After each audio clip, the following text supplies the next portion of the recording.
Hello, I'm Elfried, and today we're going to unbox our VSA2 device.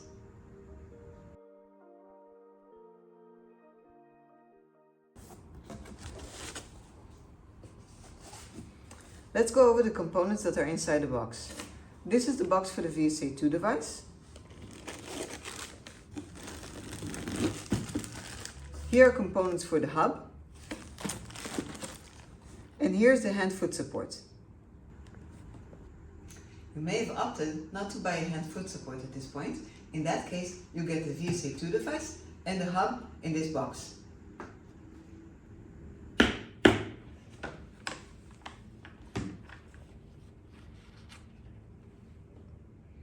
These are the components of the VSA2 itself. You have the acceptance test results over here. You have your instruction manual for use. Over here you have the device itself. It's now plaster shut. We'll talk about that later.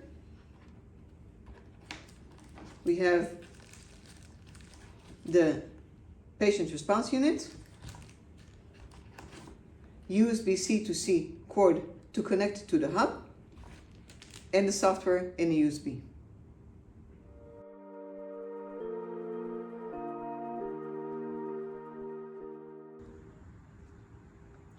The VSA2 device is a very precise device, and this is why it's also very delicate.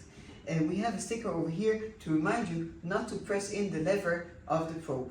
The probe is taped during transport in order to protect it from damage when it's being transported.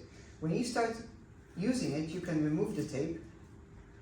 Keep in mind that this probe is movable. It's movable, so you have always the same pressure when you do the testing.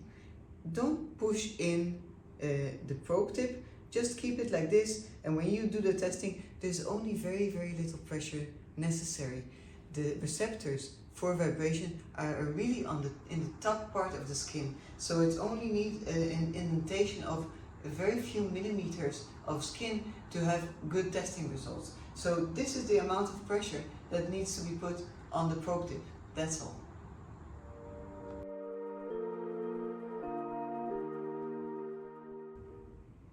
The hub has two different sides. On this side we are connecting the power cord. These ports are to connect the VSA2 to the hub.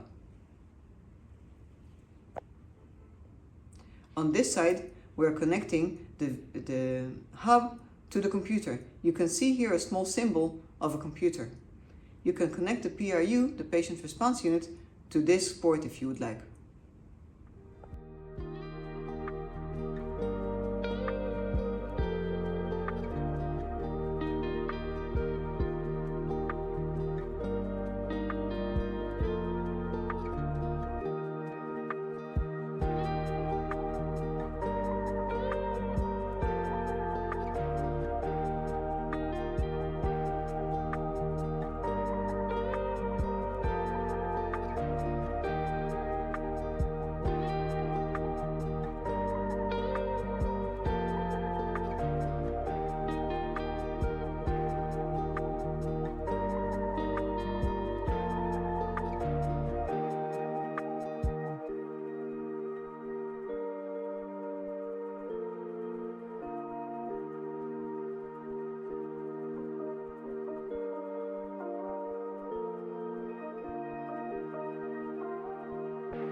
I really recommend working with the hand-foot support.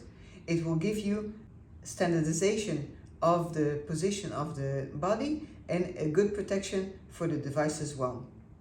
To put the device in the hand-foot support, you just need to put it in an angle and rest it in its place. This is the position most optimal for the hand. Well, this is a position most optimal for the foot with a little less dorsal flexion. Because the vibration on VSA2 is very gentle, I would recommend removing your phone and the patient's phone from the table at least, or maybe even from the room. Please watch our next videos about VSA2 calibration, which you should do before starting to work with it, and VSA2 self-test, which you can arrange before starting to work with it. Good luck using the VSA2.